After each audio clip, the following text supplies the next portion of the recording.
these are the kind of questions that we should answer publicly, politically, rather than have a few officials behind closed doors do it. The GCHQ, the British NSA, was intercepting webcam images from people around the world. Anybody who was using Yahoo Messenger back in the day, I believe it was every 5 minutes, it was snapping a picture from the webcam, or it was intercepting a picture from the web stream every 5 minutes, and saving those largely permanently, very long periods of time. The British government knew it had sexually explicit images in it. They knew a lot of their employees had looked at them. They kept it going anyway. It was happening in Australia. This is recently, actually post-2013, where new metadata bulk collection laws, right? This is the government's preferred way of describing mass surveillance, which is this indiscriminate targeting of surveillance where you collect everyone's communications, whether they're a terrorist, whether it's you, whether it's the person sitting next to you, whether it's your mother, whether it's the person you walk by on the street, everybody's communications are collected. These kind of laws are sweeping the world. It's legal in the United States. It's legal in Canada. It's legal in Australia. I believe Germany is actually beginning to embrace this as well under laws that they say are reform laws, but are actually making things worse. But when they have access to these laws, what are they using them for? Well, in Australia, the Australian Federal Police used it to try and identify the source of a journalist whose reporting they didn't like very much. We saw in the US-Australian exchange, they were trading information about the communications of American law firms, which, by the way, the US NSA is prohibited from spying on without a warrant. But the Australians did it for us and then passed the information to us, so that was all okay, even though that's supposed to technically be a violation of law. And what were these lawyers doing, right? They weren't negotiating arms deals. This wasn't about transnational terrorism. They were representing the trade partners of Australia, I believe it was Indonesia, a trade deal about the price of shrimp and clove cigarettes. We saw the British were hacking the Belgian telecommunications provider, even though they had legal ways to get at that information simply by asking the Belgians for support. But all of these things get back to something quite simple here, which is the idea that governments don't like to ask permission. Governments don't like to follow procedures. Governments don't like to be bound by the same laws that you and I are. When they draft these laws, they create exceptions. When there aren't enough exceptions, they make their own. And as long as they have this shield of the state secrets privilege, this sort of shade of secrecy that they can cover their actions with, by the time we, the people, by the time journalists, by the time the public learns about them, the officials who are most responsible for these violations of our rights are often out of office. And this is why, the only reason this continues, the only reason this kind of paradigm can continue is because we don't punish officials who do this, even in the most egregious cases. Yes, Barack Obama authorized the warrantless wiretapping of everyone in the world in the United States. Americans, he collected their communications, unconstitutionally seized them, which is a violation of the Fourth Amendment. The courts ruled that his programs of mass surveillance related to telephony metadata had not only been unlawful from the time they were authorized more than 10 years before, but were likely unconstitutional, and they described them as Orwellian in their scope. But that's surveillance, right? You might go, all right, as terrible as that is, he's just spying on everyone. In the Bush White House, he literally tortured people, right? He committed clear war crimes. Obama, to his credit, did end the torture program in its most direct incarnation. He's continued the drone program. He's expanded the surveillance program, but he did not investigate the Bush administration. You go to the #2 lawyer in the NSA and you go, hey, these new programs might be violating the law. They might be violating the Constitution. He tells you to get lost. He puts the Department of Justice on you. You get investigated. You lose your job. You lose your house. You lose your wife. You lose your freedom because you go to jail. You get arrested. But if you are the president and you torture people, you have people killed, people who you don't know, people who you don't have identified, people who just happen to be holding a cell phone that a spy agency tells you that at one point was associated with terrorism. you will never see the inside of a courtroom. Instead, you'll see a book deal. Instead, you'll get, medals of freedom pinned around your neck by all these other people. Do you think with Trump in power now, this warning will turn into a reality? I think the focus on Trump is a mistake. You can look anywhere, look at any newspaper, look at any sort of public commentator, and you can see all of the criticisms of the Trump policies and administrations and all of the issues that they have there, right? They're clear, it's obvious. Yes, we are in uncharted times. Yes, we are facing a period not just of localized risk, but of systemic risk. But what should we actually be looking at, right? Faith in elected leaders to fix our problems is the mistake that we keep repeating. When President Obama was elected to the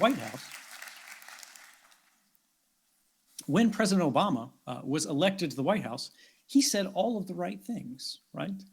He said he was going to make a more equal America. We were going to move into a period of cooperation rather than partisanship. He said he was going to close Guantanamo on day one of his administration. It's still going to be open on his last day of his presidency. He said there's going to be no more warrantless wiretapping in America. We don't do that. We don't need that. That's not who we are. And in fact, he expanded it. He made it worse. It went deeper. It got better. It got more sophisticated. It got more pervasive. And it continues, right? If we're hoping for a champion, if we're waiting for a hero, we will be waiting forever. Because it's not a politician that you're looking for. It's the people in this room. It's you. It's the person sitting next to you. All of us have a responsibility. We can't fix it by ourselves as individuals, but we don't need to. What we have to do is make one change, a small change, a positive change that can be replicated, that can be shared. We need to create our ideas. We need to think about these problems. We need to identify not that Trump is a bad person, but why he is so threatening. And we need to start creating defenses for it. Moreover, we need to realize that defense is not enough. We need to create an offense for free and open society. We need to recognize that one of the central problems right now is one of debate. Words no longer have the same meaning that they once meant. We hear words like terrorism, and we go, ooh, that's terrible. As long as it's terrorism, we have to stop everything. And when you think about terrorism like a normal person, that makes a lot of sense. Nobody wants people flying planes into towers. Nobody wants people detonating bombs in marketplaces or on subways or shootings in the street, right? But terrorism doesn't have a single agreed upon definition. There are governments charging people with terrorism who are simply acting in ways that are traditionally considered to be political protest, right? Many governments, particularly the British government is particularly bad here, where they consider any threat to sort of that systemic stability, even if it's an act of journalism, even if it's an act of speech, suddenly is transformed into an act of terrorism, right? But it's not just terrorism. It also happens on the positive side of our language in addition to the negative side of our language. When we think about things like freedom and openness, democracy, liberty, and human rights, right? We've moved from a belief that as long as things are proper and appropriate, as long as things are moral, they're sustainable, they're supportable, they're things that we should back. The government says someone broke the law. We infer, we believe instinctively, it means they did the wrong thing. But ladies and gentlemen, sometimes the only moral action, the only moral choice is to break the law. Germans know this far better than many other countries. To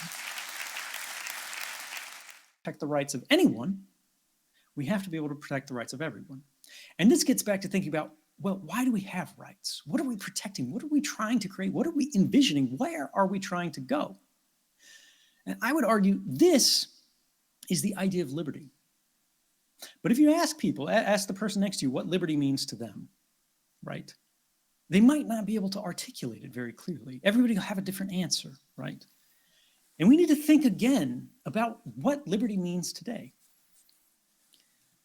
I think liberty is the right to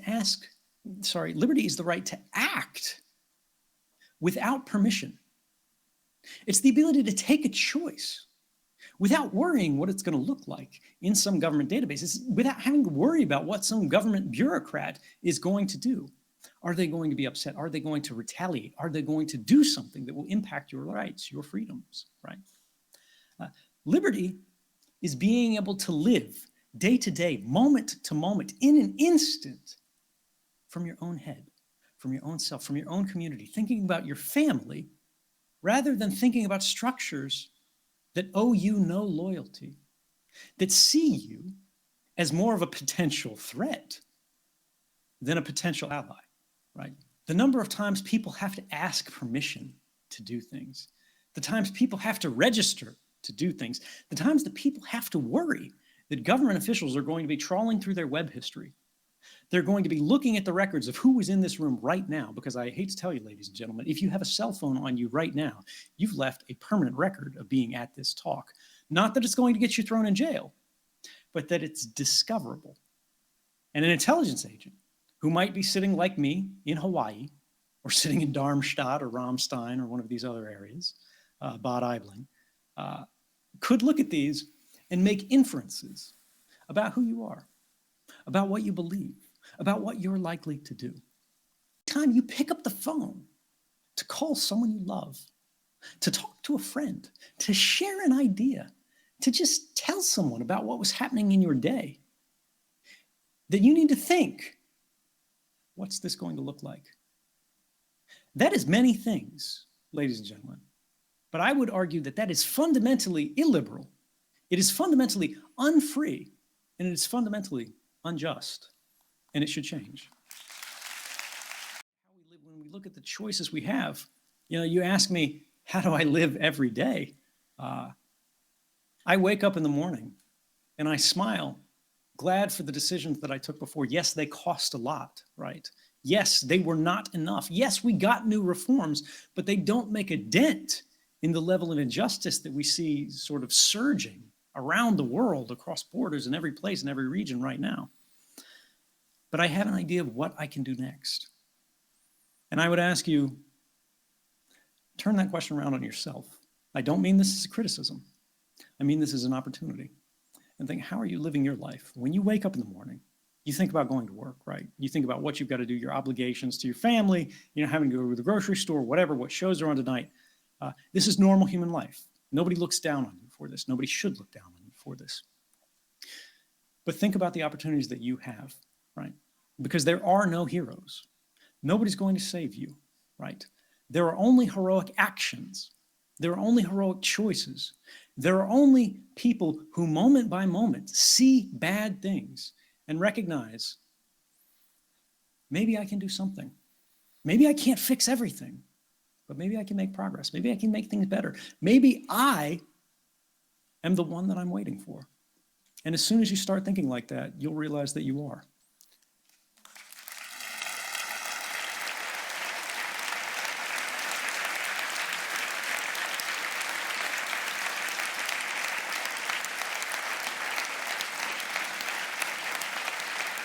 Edward Snowden.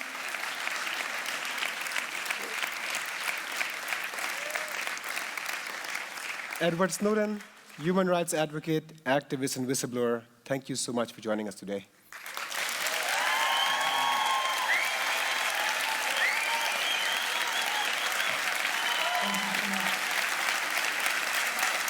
Maybe next year we'll do this in person. I will be there.